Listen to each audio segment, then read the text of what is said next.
დავით, მინდა შეგეკითხო შენ შემდეგი.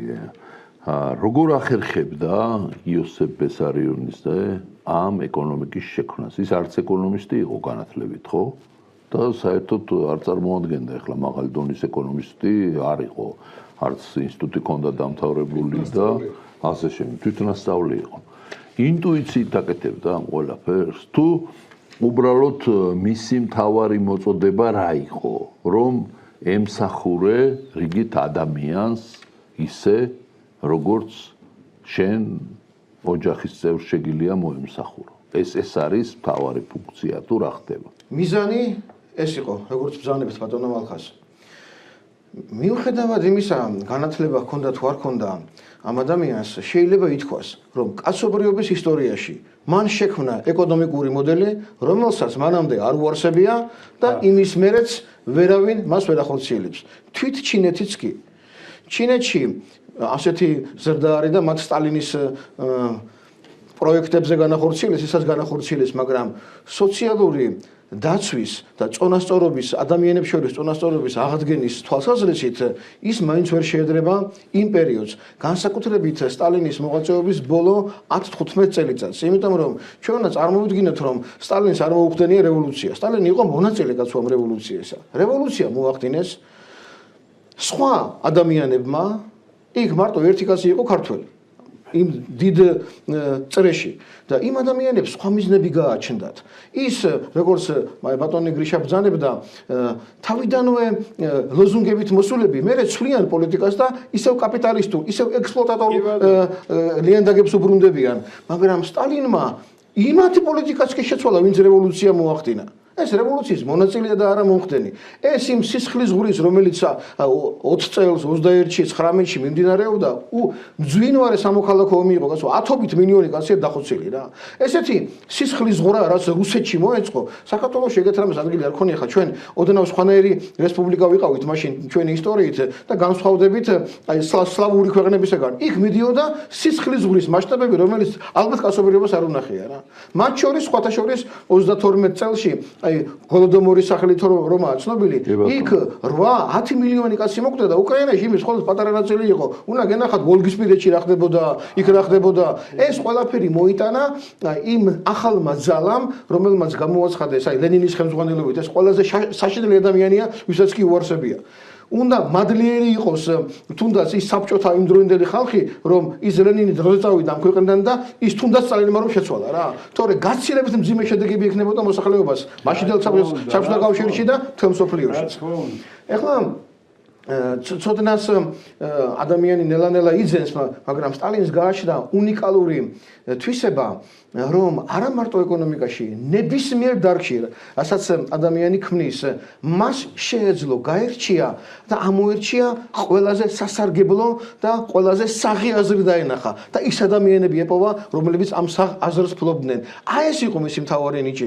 იასაც ჩვენი დღევანდელი ხელისუფლება ვერ ახერხებს, კაცო, ყავს ამდენი ქართველი გამოცდილი, წესიერიც, ყველანაირი და ვერ ხედავს ამ ადამიანებს და usmens გირჩებს და ვიღაცებს. გახსოვს ერთხელ იმან ღარიბაშვილი რო უნივერსიტეტში მივიდა და კადრებს ვეძებთო, კადრებს ვერ პოულობთო და სად ეძებთო კადრებსო, ვერ გავიგე. სანთლით ვეძებთ კადრებსო და სად ეძებთო სანთლით კადრებსო, ხალხმა კითხვა და რისი სანთლით ეძებთო უფრო სწორედ თო ხალხმა კითხვა დასო. სახუმარო.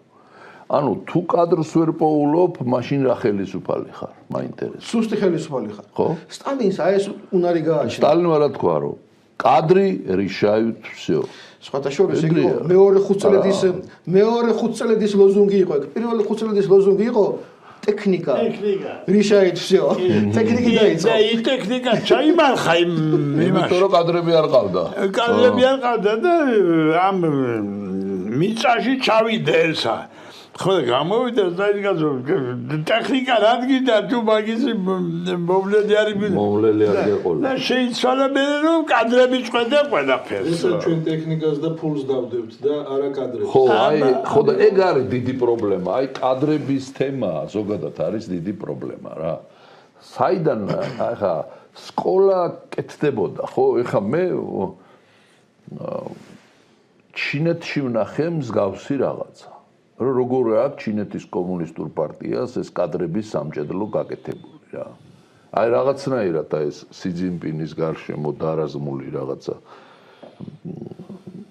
შერყეული პატრიოტების ჯგუფია, რომელიც ჩინეთის დიდებისათვის ყველაფერს აკეთებენ და ასკეტური ცხოვრებით ახორციელებენ ქვეყნის წინსვლას, გამარჯვებას და სტალინმა ასწავლა სიმძლავრეს. ასკეტური ცხოვრება კადრების გამოსდას. ხო და სტალინმა შექმნა ეგ მოდელი, ხო? კი ბატონო. რომ კაცი იყო ერთი კიტელით და მართავდა მსოფლიოს. და ჩინეთი ახლა ერთი კიტელი დადის, შეიძლება ერთით არ არის რამოდენიმე კიტელი დადის, მაგრამ ფაქტია, რომ ის იმიჯი და ის როლი აქვს მორგებული სი ძინპინსაც. ესეა თუ რა მეშლება. მასია ზუსტად. და როგორ მოახერხა სტალინმა, რომ შენ გიყვარს ხოლმე ვარდენის ეკონომიკა გადააკეთა მოდერნიზებულ, მობილიზებულ ეკონომიკის მობილიზაციით მოახდინა მაქსიმალურად ყველა და ყველაფრის უმაღლეს რანგში და ხარისხში აყვანა. ბატონმა გრიშამ ახსენა ძალიან საჭირო სიტყვა. რესურსები და მისი მობილიზაცია. რა რესურსები ჭირდება სახელმწიფოს ყველას და როგორ გააკეთა ეს სტალინმა, რა რესურსებით არის შემდეგნაირად. ფინანსები, შრომითი და წარმოებული პროდუქცია, რომ უნდა კონდეს იმდენი რომ აღემატებოდეს ადამიანის მოთხოვნებს და მის რაოდენობაზე. რესურსების მობილიზაცია მას შეძლო. ჩვენ წინა გადაცემაში ვისაუბრეთ ფინანსურ რესურსებზე, ეს იყო მდიდრებიდან ამოღებული ფული, ეს იყო შეძლებული გლეხებიდან ამოღებული ფული. ნახეთ როგორ შეცვალა ადამიანების თანაფარდობა. ერთი მხრივ ეს შეხედავ, ერთი მხრივ ცუდია, ხო? აი ახლა ადამიანი მშრომელია, გლეხია, კულაკები რომ დაარქვეს რუსეთში, ჩვენთან კულაკი არ ყოფილა საქართველოში, მაგრამ ჭკვიანი გლეხები კაცო იყვნენ და მშრომელი ხალხი იყო და იმა თავიანთი ქონება ჩამოართვეს. ეს ქონება შემდეგ გაუშვეს ჭკვიანები გაუშვეს როგორც ინდუსტრიალიზაციის მაშენებლები, მშენებლები რომ უწოდოთ და ეს იყო 5 მილიონი კაცი რომ ვთქვათ, მაგრამ 50 მილიონი კაცი, რომელიც სიღატაკეში და შიმშილში ცხოვრობდა მე-19 საუკუნე მე-20 დასაწყისი, 50 მილიონი საბჭოთა ადამიანი, რასაც ქვია, ისინი მან შექმნა განათლების მიცემით, წახალისებით, პრემიების, ბინების, ჩასაცმელის, სიღატაკიდან ისინი სიგარები შემოიყვანა და სიგარებიდან ისინი ამოიყვანა ნორმალურ ცხოვრებაში. აი რა გააკეთა სტალინმა. 5 მილიონი რო შეაფასო მარტო 5 მილიონი არ მოგეწონება ახლა არავის კაცო რო წაართვე ხო შეძლებულ გლეხს მშრომელ კაცს რო წაართვე და სხვას რომ ისწემ ახლა მარტო ეს რო შეაფასო არ მოგეწონება ვის მოგეწონება მაგრამ ამის ხარჯზე იმას კი არ ააშენებ სტიკლეშკები რო ააშენეს ნაციონალურ მოძრაობამ რაღაც შუშის შენობები რო ააშენეს იფაში კი აჩაღარა ბული კაცო იმან ააშენა ის რაც ქმნიდა პროდუქციას და რაც ადამიანს აძლევდა საჭმელს და ჩასაცმელს და ტრანსპორტს და საცხოვრებელ სახლს რა არავითარ რენტაბელობას არ ეძებდა მოგება არ იყო მაშინ ის იყო სხვისთვის გაკეთებული მოგება მიდიოდა ხალხში ეს უნდა ვთქვათ რა მოკლედ ვთქვათ ახლა მაყურებელმა შეიძლება არ იცოდეს ეს ეკონომიკური ტერმინები მაგრამ კაპიტალიზმის შინაგანი ბუნება არის ის რომ მეტი მოგება მიიღოს და საბჭოთა კავშირში სტალინის დროს და არა მე რა პრობლემა არის ქვეყანაში ხო რა თქვენ ბრძანეთ ბატონო მალხას რა კარგი რაღაცა დაიგეგმება მოვა სხვა ხაზი გადაესმევა მემკვიდრეობითობა არის 0 მემკვიდრეობითობა არ უნდა იყოს დამოკიდებული ერთი კარგი მინისტრი იყო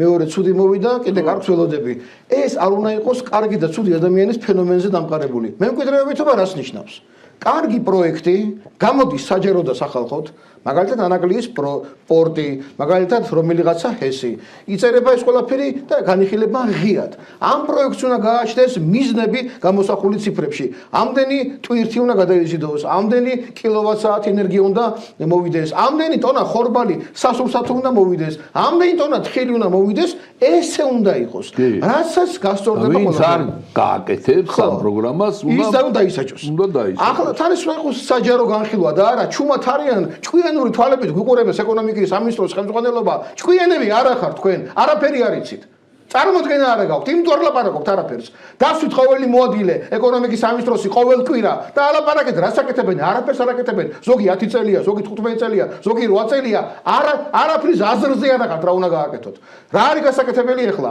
ეს მემკვიდრეობითობა რას ნიშნავს კარგი პროექტი შეთანხმდა საჯაროდ დაიწერა ბიუჯეტი სახელმწიფო რაზდებს ამაში ეს მთავარი მომენტია სახელმწიფოს ინვესტირება როგორიც იყო ბატონო გრიგოლ ეს ბიუჯეტში შედის ბატონო მალხას ბიუჯეტი უკვე აღარ არის ეს სტრატეგიული გეგმები და მოქმედების გეგმები და სისულელეები რომელიც ტონობითაა ბიბლიოთეკებში შენახული კაცვილი არ კითხობს იმას ბიუჯეტი უნდა იყოს დაცული, როგორც იცავენ ბიუჯეტს. ის თანხები უნდა დაიხარჯოს, როგორც უნდა დაიხარჯოს. იმ თანხებს კონტროლი ჭირდება. თუ კონტროლის მექანიზმები დაუშვათ იყო კორუფციული და რაღაცეები, აი თქვენ ბრძანეთ რა, სტალინის მაგალითი მოიყვანეთ ახალ ტექნოლოგიებზე და ახალი დღეს ახალი ტექნოლოგია ეს არის ხელოვნური ინტელექტი. კონტროლის პალატას საგადასახადო დეპარტამენტს, რომლის ხელმძღვანელიც მე ვიყავი, კაცო, მაგას მასწავლის ვიღაცა, გოჩა, შენ გასწავლის კონტროლის პალატა როგორ მუშაობდა?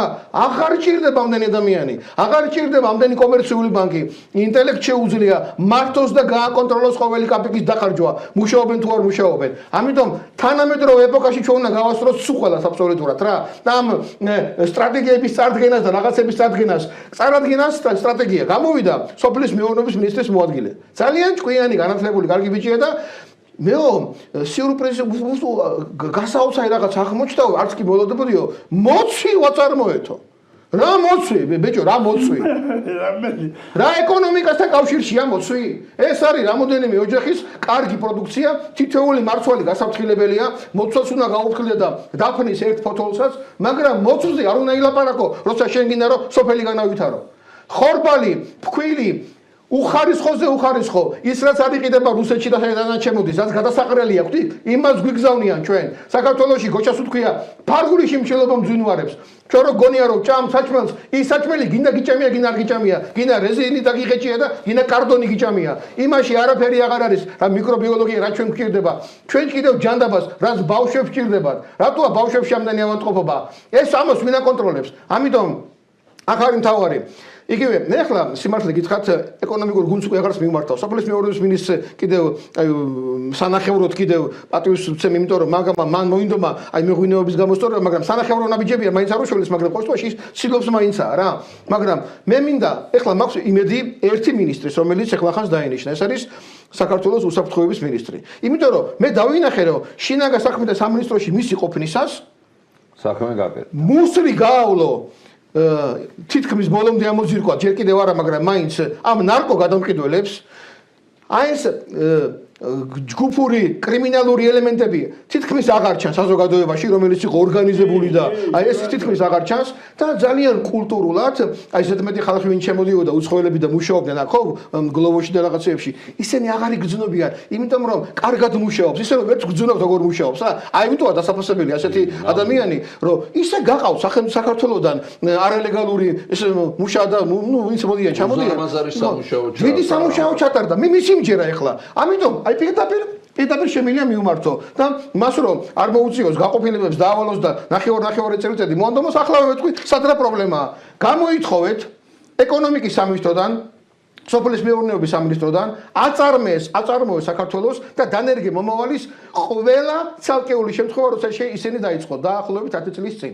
თითოეული პირველი, მეორე, მესამე და 71,000 ყველანი. აიღეთ საგადასახადო დეპარტამენტიდან შემდეგი ციფრები. რამდენი იყო ამ თითოეულა, ვისაც სახელმწიფო ეხმარება და პროცენტებს იხდის და კიდევ სხვა თანხებს უაძლევს რა, ვისაც სახელმწიფო ფულს აძლევს იმ პროექტებზე მაქვს მარტო ლაპარაკი. რამდენი იყო, რომელიც დაფინანსდა და რამდენი მუშაობს დღეს? დაინახავთ კატასტროფას, უმრავლესობა არ მუშაობს.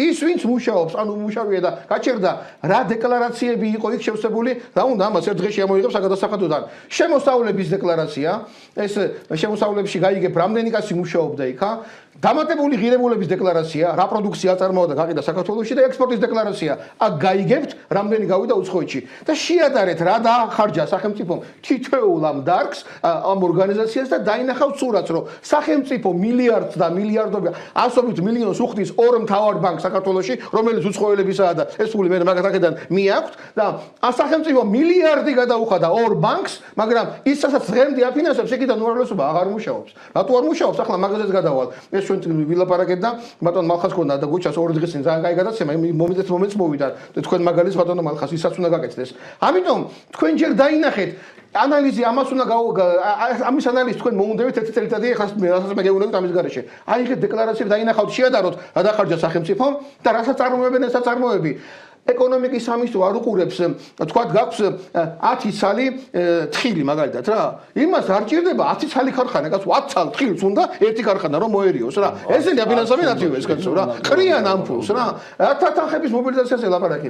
ბატონმა მალხაზმა ბრძანა ამ კვირაში თავის გადაცემაში რომ კაცო აზერბაიჯანმა მთელი საზღვარი გადაკეტა ბოსნიურ ზღვაშიდან აზერბაიჯანშიო. რა, იმათ რა არ უყარ ვარ ჩვენ ქართველები გონიან ძალიან დიდ პატუქსებენ აზერბაიჯანელები, მაგრამ ჩვენი ბოსნიული არ შეაქვთ, იმიტომ კი არა რომ ჩვენ არ უყარ ვართ, იმიტომ რომ თავის უფრთხილდებიან. ჩვენთან ღია ყველაფერი, ამის ორი გზა არსებობს. ყველა ხელშეკრულება დაწყებული ნაციონალური მოძრაობიდან და გაგრძელებული ოცნებით, ორივე დამრაშავია ამაში. ეს თავისუფალი ვაჭრობით ხელშეკრულება უფრო მეტად ნაციონალები მათმა დაიწყეს რა.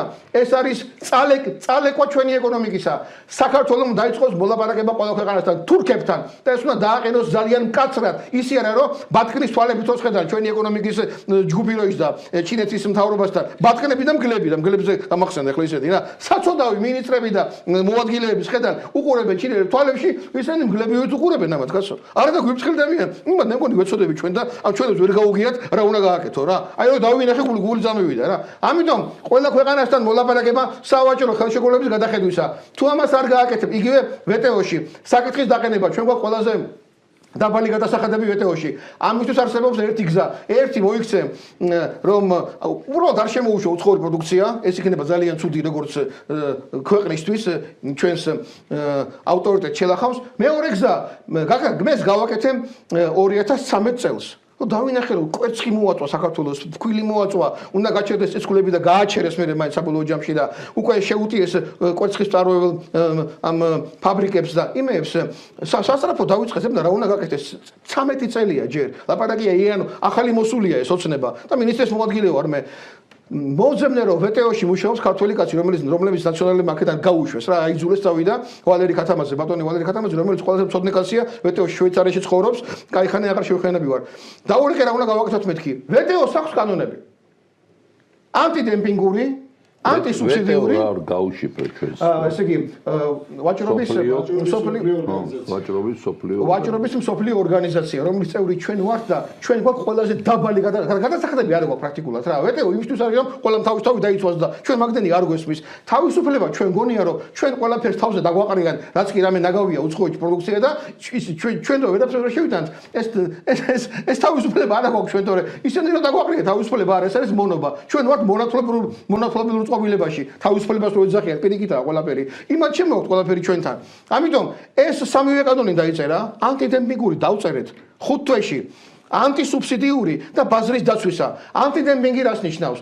შენ რომ შეამოწმე პამიდორის ფასი რამდენია თურქეთში და ნახავ რომ ის არის თურქეთში მაგალითად $, ხო? და შენთან შემოაგდა აქ ყიდის უფრო იაფად, ხო? თქვათ 60 ცენტად რა, რომ შენ ბაზარს მოედიოს, ჩაახშოს, შენ აღარ წარმოუდა. მე კიდე უფრო მაღალ ფასებში შემოგიტანოს, შენ შეგიძლია რომ 40 ცენტიანი განსხვავება საზღვარზე დაუწესო, იმიტომ რომ ეს არის დემპინგური ფასი. თურქები ხელს უწყობენ თავისი პროდუქციის გასაღებას და ხელშეწყობა უნდა შენ ამოქოლო რისთვის, რომ თანასწორი იყოს.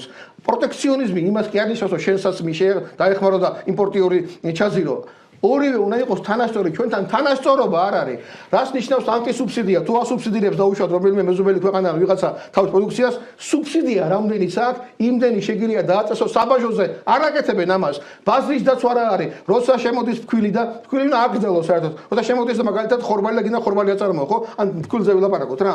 წისქვილებს თუ გიჩერებს ფქვილის შემოტანა. წისქვილი არის მილიარდიანი. სამხედრო დანიშნულების და ეკონომიკური დანიშნულების დარგი 1 მილიარდი ღირს. საუკეთესო სპეციალისტები მუშაობდნენ, აკეთებდნენ ყველაფერს. ფქვილი არ შემოდიოდა, ხარისხიც კარგი იყო, ფასიც დაბალი იყო. ფქვილი შემოუშვეს, რამდენიმე კაცმა ჩაიგდო ეს ფქვილის შემოტანა ხელში და ამ უშიშროებას მიმართავ მე ხლა ამ შემთხვევაში. ჩვენ სამინისტროს მიმართავ. გასაკეთებელი რა არის, გასო. სახალხო ნუ გამოვიდეთ ამას ელაპარაკეთ პრემიერ-მინისტრს. საბოტაჟი. ხო, ეკონომიკური საბოტაჟია. ამას ერქვა ხალატნაშ. დაუდევრობა მიმდინარეობს ქვეყანაში. ამაზე იხვრიტებოდა ხალხი სტალინის დროს. კაცო, ქვეყანას ანადგურებენ უცოდინარობით, საბოტაჟით და დაუდევრობით. ეს ხდება საქართველოში. ჩვენ ვღარიბდებით, ჩვენ ვავადდებით ამ პროდუქციის გამო და ვერო ამას წარმოდგენა არ აქვს და უნდა გააკეთონ. არ იციან, ამის მაგალითები რა არის? პლასმასის ბოთლები მოატყუილეს პრემიერს, 6 თვე მიდიოდა რეკლამა, აღმოჩნდა რომ სისულელეა. ფასების კომისია მოატყუილეს პრემიერს 87%-ო ფასების ნამატიო გამოვიდნენ 1 მაისს. როგორ შეიძლება რომ კომისიამ დასკვნა გამოვიტანოს რომ ჩვენ თურმე ტყუილად დავიწყეთ ფასების კომისიის შექმნა. ყველაფერი კარგად ყოფილა ესე იგი. ეს არის სახელმწიფოს მეთაურის ჩაგდება ამ მდგომარეობაში. რატომ იყო შარშან პარლამენტის კომისია რო შეიქმნა? ის კომისია აღარ ტყუილად მუშაობდა? ესე იგი რა გამოდის რა? ესე იგი პრემიერ-მინისტრმა, რომელმაც საოცარი ბრძოლის, 4 წლიანი ბრძოლის ველზე გაიმარჯვა. ევროპარლამენტარებთან დაწყებული დანიელსონი რო ჩამოვიდა მიშელამდე რა. Deep State-ის საწეცები და Deep State-თან გაიმარჯვა, რაც ადამიანმა იცოდა თავისი ცოდნა რაშიც ჰქონდა, საერთაშორისო იურისპრუდენცია მაგალითად კონსტიტუცია. იმაში მოიგო ამ ადამიანმა ისე რომ არავის რჩევა არ ჭირდებოდა რა. ეკონომიკურ საკითხებში დააგდეს მისი ავტორიტეტი. ეს არის საბოტაჟი მისი და საქართველოს წინაშე. ამიტომ უშიშროების სამსახურებს უნდა ვთხოვოთ რომ აი ეს გასაღების ბაზრების დაცვა პირველი ამის გარეშე არაფერს არ აქვს რა. არც ია ფულს, რო ფული ეჩქოთ ეკონომისტებს ბაზარიც დაუცველია. გადაყრილია რა. რაც ხდება კიდეც. მობე თუ არ შემოავლეთ ქვეყანა პროტექციონისტული პოლიტიკა. მემკვიდრეობის ბიუჯეტში უნდა იყოს ყველაფერი გაწერილი, რომ გაკონტროლდეს. მე ის არა რომ წარმოადგინა რომელიღაცა სამინისტრომ ეკონომიკური განვითარების ზღაპარი. ის ზღაპარი ციფრებში მომენტში რა უნდა აწარმოო, რაოდენობრივად შეიტანა ბიუჯეტში რას ხარჯავდა, გააკონტროლებს მაგას ხელოვნური ინტელექტი და კიდევ რამოდენიმე კაცი არ ჭირდება. ამას ახლა კონტროლის პალატა და სასახადო სამსახურები. და ეს უნდა მოხდეს საჯაროდ. არავის არაფერზე არ ლაპარაკებია. დაავალეთ ყველა ეკონომიკური გუნდეს. მე არ მემუშავია და არ ვიცი როგორ მუშაობს სამართალდამცავი ორგანოები. ამ შემთხვევაში მიმართავ როგორც სხვა ადამიანი, ხო, რასაც მე ვიცი. ყველა მინისტრის მოადგილე გამოვიდეს ყოველ კვირა ადამიანებთან, ცოდნეებთან, ჟურნალისტებთან და ილაპარაკოს იმეთ კვირაში რა გააკეთა, კაცო? რა გააკეთა იმეთ კვირაში მოადგილემ 10 წელია. ეს ახლა ჩინეთში იყო დასული მოადგილეა. ერთხელ შევხვდი უბრალოდ მაგალითი მახსოვს რა. გენადი ქვია იმბიც. ერთხელ შევხვდი მინისტრის 16 წელია რა ეკონომიკაში ახალი დანიშნულია ჩვენი კვარტკოჩა და შევხვდი. აი ამას ველაპარაკები რომ ჩვენი წარმოება როგორ გაიზარდოს, ადამიანებს როგორ გადანაწილდეს, თევზის თვალებით მიყურებდა რა. მე არ ვიცი ოდერის თეორია თუ ჩინეთში რატო? ჩინეთში დელეგაციას ახდა თან კაცო. ხო და ახლა მაგაზე ვიტყვი დელეგაციებზე რა. ამ ადამიანის 10 წელი არ გამიგია. ერთხელ გამოვიდა საახალწლო თქვა რომ ჩვენ გვაქვს თავისუფალი ვაჭრობის ხელშეკრულება 42 ქვეყანას, ანუ მიღწევა შეცვალა.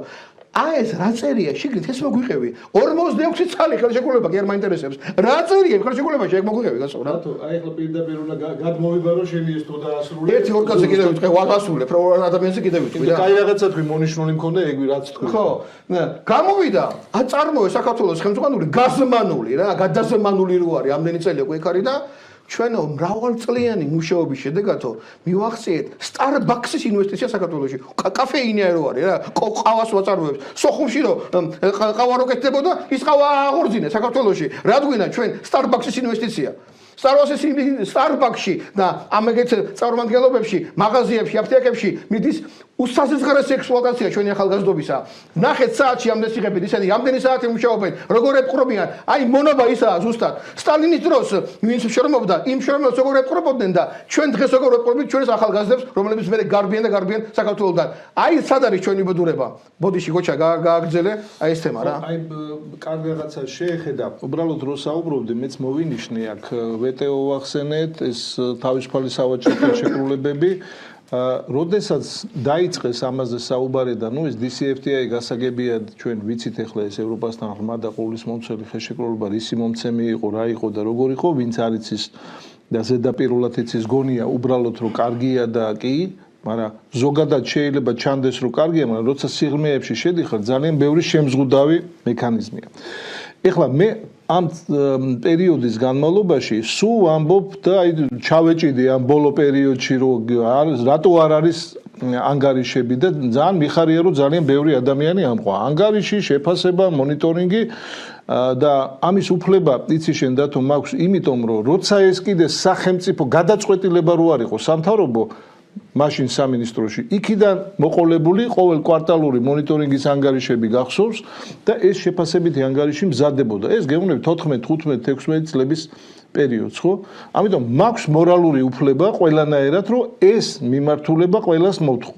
ეხლა რატო წერან ეს გენადი რო ახსენა, ეს არის გენადი არველაძე, რომელიც ნაციონალებიდან გადმოყვა იმ პერიოდშიც ჰქონდა მაღალი პასუხისმგებლობა სხვადასხვა თანამდებობებს და გადმოყვა და ეს არის აი ამ ხაზის ხელმძღვანელი თავისუფალი სავაჭრო ხელშეკრულებები, ხო? სწორედ თქვი შენ და მეც მაგას ვამბობ და აი ბატონ მალხაზმა რო ახსენა ჩვენი პლატფორმა შევქმნათო, ამ პლატფორმას წინ უნდა უსწრებდეს აუცილებლად ამ ადამიანების ანგარიშები. ეს ადამიანი თუ წლების განმავლობაში თავისუფალ სავაჭრო ხელშეკრულებებზე მუშაობს, გამოვიდეს ჯერ ტელევიზიით გამოვიდეს, საზოგადოებას შეხვდეს, მერე სპეციალისტებს დაუჯდეს დებატებში, ჩვენც მომემზადებით ამისთვის და დავაჯეროთ საზოგადოება, რომ ეს არის სწორი ხაზი, ჩვენ გვაქვს ყოველ წლიური თუ ყოველ 5 წელიწადში საოცრება და ეფექტები, გავიაროთ ერთად პროფესიულად. კიდევ ერთხელ. არ გაივლიან, ხო? არა, არ გაივლიან და აი ეს თამასა არ უნდა ჩამოუწიოთ. რა თქვია, არ გაივლიან. ვერ გაივლიან, არის რა უნდა ჩვენ ლაპარაკობთ ახლა გავიხსენეთ სტალინი შევაქეთ იმაზე რომ სამი ის გეჭირა ხელშიო მართველი იყავი კადრებს ხელმძღვანელობდი ახლა პოლიტიკური ხაზი ქონდა და პასუხისგებლო გეგმავდი და ასრულებინებდი ხო როგორ წარმოგიდგენია ახლა შენ იმ პერიოდში რომ დაიგეგმა განისაზღვრა რაღაც დავალება მიცეს ვიღაცას და აღარ მოიკითხეს აღარავის აღარ აინტერესებს ხოჩა დავალებასაც არ აძლევენ იყო 180 მილიონის თხილის ექსპორტი 40000 ტონა 10 წლის წინ მე და შენ დროს ეხლა არის 80-120 მილიონს შორის მერყეობს განახევრებულია თხილი საქართველოში მესამე ადგილზე ვიყავით ჩამოვიდით მეშვიდეზე თხილის მეორეზეც ვიყავით მახსოვს მე პრეზენტაციას ვესწრებოდი მეორესაც უახლოვდებოდი გააკეთა ფერერომ თუ ვიღაცამ გააკეთა პრეზენტაცია იტალიის საელჩოში ხო იქ ვესწრებოდი და იქ დაასაბუთეს რომ მეორე ადგილზე ვარ და მესამეზეა აზერბაიჯანი. ეხლა გაგვისროა. აზერბაიჯანი მეშვიდეზე იყო და ჩვენ ახლა მეშვიდეზე ვართ აზერბაიჯანი მესამეზე. სამჯერ გაზარდა თხილის წარმოება. იტალიას ვეჯიბრებოდი თურქეთის შემდეგ რომ იტალია თურქეთი და მესამეზე ჩვენ ვიყავით. აზერბაიჯანი შორს იყო და გადაგვისროა. აი ეს მოხდა. აი ეს დანაშაული უნდა გამოიძიოს როგორ მოხდა. მე კი ვიცი როგორ მოხდა. რაც გააკეთეს. ფაროსანას დააბრალებენ და ამით თავს გამოიძვრიან, მაგრამ ჩვენთან ორჯერ არის შემცირებული თხილი, დასავლეთ საქართველოს მთავარი შემოსავლის წყარო, აზერბაიჯანი ამ დროს სამჯერ გაზარდა თხილი. გამოიძიეთ ბატონო რა მოხდა? ყველგან დაამარცხეს ფაროსანა და ჩვენ აქ ამერიკელი სპეციალისტები ჩამოიყვანეს. გავაკეთეთ მე და გოჩამ თხილზე 200 მილიონი დოლარი ქონდა ექსპორტი, ახლა არის 100 განახევრებულია და უნდა გავსულიყავით 9 მილიარდზე. ეს იყო რაოდენობა თხილისა სად უნდა გაშენებულიყო, სად უნდა მოგვეყანა, რა უნდა გავაკეთებინა, ასეთი გეგმა ქონდა ჩვენ. ეს იყო ჩვენი პრეზენტაცია მომავალზე, გათვლილი რომ მეორეზე უნდა გადავსულიყავით. ეს იყო ჩვენი მიზანი. აი ეს არის პრეზენტაცია და არა ის სისულელეები რომ გაკვირვებულები მოწვიო, რა მოწვი ბიჭო, რის მოწვი? მოწვი ჯამეს სახში. ხორბანი სად არის, ხორდი სად არის, ძე სად არის? ბატონმა გრიგოლოვმა მოიყვანა ციფრები და კოჩას მოყავს ციფრები. საუკეთესო ხარისხი შეგვიძლია ჩვენ კონდეს. ნიადაგები განადგურებულია, ნიადაგები სრული უპატრონობა. ბატონო მალხას, ნიადაგები სრული უპატრონობა. ეს კიდე ცალკე მოყვები რეები გავაკეთეთ და რა მოძიებს? ნიადაგების მოვლა პატრონობა კიდე ცალკე თემაა, რომ ნიადაგი იფიტება და დროზე თუ არ მიეხედა, ხო? ისეთი რაღაცეები გავაკეთეთ ჩვენ. კანონმდებლობის კუთხით. ესე იგი მთელი წელი ჩანქსელიანი აკადემიკოსი ჩვენ თანამშრომელი იყო მელიორაცია მივახმარეთ ერისიმედის ტერიტორიები შევისწავლეთ 1000-ობით ჰექტარი გავსინჯეთ რა ხდება იცით ალაზნისველი ხო არის ჩვენი სიამაყე და სიმდიდრე თუ იყო 70-იან წლებში აი ეს მინერალიზაცია დამარილება ასე რომ ვთქვათ რა მარილების ამოსვლაც მოდიოდა 15% 45%-ზე იყო გასულ 20 წელიწადში ალაზნისველი აღარ გვექნება ცოტა ხანში აღარ იქნება იქ ვეღარ მოიყვანთ ვეღარაფერს მიდის მინერალიზაცია სრული ქაოსი და უპატრონობა ნიადაგს პატრონი არ ყავს, არავის არ ევალება. კანონი რომ შევიმუშავეთ, საუკეთესო სპეციალისტები ვინც იყვნენ წელიწადი კანონზე ვიმუშავეთ, პარლამენტში მე მოვიდა ქალბატონი წილოსანი. ნიადაგი ამ აგრარული კომიტეტის თავმჯდომარე იყო რა. რახან დიდი ფულის პატრონის ოჯახის წევრია და წარმოდგენა არა აქ სოფელზე, არც მეურნეობაზე და არც ნიადაგზე. კანონი გადააგდო ნაგვის ხუთში. არაფერი არ ხდება ამ ქვეყანაში კარგი. ეკონომიკური ზრდა ჩვენ არ გვაქვს, ეს არის ყალბი ყველაფერი. ერთი რაც არ იყო ყალბი, ეს იყო არჩევნების დღე. არჩევნების დღეს ხალხმა ხმარაც მისცა, ის არის ნამდვილი. ვაღიარეთ მაგ არჩევნებს. დანარჩენი ყველაფერი ყალბია. კომისიების მუშაობა ყალბად მთავრდება. განათლება ყალბია. განათლების რეფორმა დამთავრდა. აღა მოვიგეთ უკვე? ომი მოგებული ვარ განათლებაში. ბავშვებს კალიგრაფია არ უარგათ. კალიგრაფიის პროგრამა წარმოადგინოს განათლების მინისტრმა. ბავშვების ბატი ფეხურით წერენ. 0 კლასიდან მე-12 კლასი ბატი ფეხურით წერენ ბავშვები. 100 ნიშანის გამოყენება რო არ დაწერა რო არ იცი. შენ საქმის გაკეთებას ვეღარ სწავლობ. თუ 100 ნიშანი არ დაწერე. არ ასწავლიან ამას. რაზე ვლაპარაკობ საერთოდ? ჩვენ მივდივართ უკან. არაფერი ზრდა ეკონომიკური საქართველოში არ არის. ამიტომ ვთხოვთ პრემიერ-მინისტრს რა, ან შეცვალეთ ეს პოლიტიკა და მოусმინეთ იმ ხალხს ვინც გელაპარაკებით, ან არა და თქვენს იმ დღეში ჩავარდებით, რაც აი ამ სიყალბეზე აღმოცენებული მთავრობების წინა პერიოდებში. ეს მე გადამდებია ბატონო გრიშა. ესე როცა იქცევი იერარქიულად გადამდებია ეს და გამოდის მე რომ ყველას აწუხებს ამ ქვეყანაში პატრონობა ბატონ დავითსაც შევთანხმდით უკვე გადაცემა 2 წუთი დარჩა 1 წუთი თუ რამეს ჩაედე. მე თქვი. სყიდულობითი უნარი, როგორ გაიზარდოს ქართულ პენსიონერებში. ლიბერტი ბანკი იყიდეს ჩინელებმა, ჩინელებს ჩვენგან ფულის აღება არ უნდა ჭირდებოდეთ, იმდენი ფინანსები გააჩნიათ. ამიტომ აღარ არის საჭირო, რომ კომერციული ბანკი მოემსახუროს პენსიონერებს. ამისთვის საკმარისია სახელმწიფოს უჯრედი, რომელიც პენსიებზე პასუხისმგებელი. ამ ბარათებით და ყველაფერი საშუალებით 36%-იანი სასახირო აქვს პენსიონერს და დიდ ფულს რომ იხდის კომერციულ ბანკში, აღარ არის ამის საჭიროება. იმათ ფული მეტი დარჩებათ, მეც იყიდიან ეკონომიკას საადგება. ამიტომ კომერციული ბანკიდან გადაიტანოს მთავრობამ ეს თავის სტრუქტურაში პენსიების გასცემაც და ავტომატურად მისცეს სესხი წელიწადში 2%-ით. ეგ არ იქნება წამგებიანი, მთავრობას მოგება არ ჭირდება. ეს ერთ-ერთი კიდევ შემოთავაზებაა, როგორ გაიზარდოს წყიდველობითი უნარი მოსახლეობაში, რომელიც ამ ფულს დახარჯავს თავისთვის მაღაზიაში და წაადგება მაღაზიასაც და წარმოებელსაც. ძალიან დიდი მადლობა, ძალიან საინტერესო იყო, რა თქმა უნდა. მოკლედ შევთანხმდით, რომ ვაკეთებთ პროგრამას, რომელიც დაფუძნებული იქნება სტალინის ეკონომიკურ სასწაულზე, თანამედროვე სიტუაციაზე იქნება მორგებული და აქვე გავაკეთებთ ამ პროგრამის პრეზენტაცია.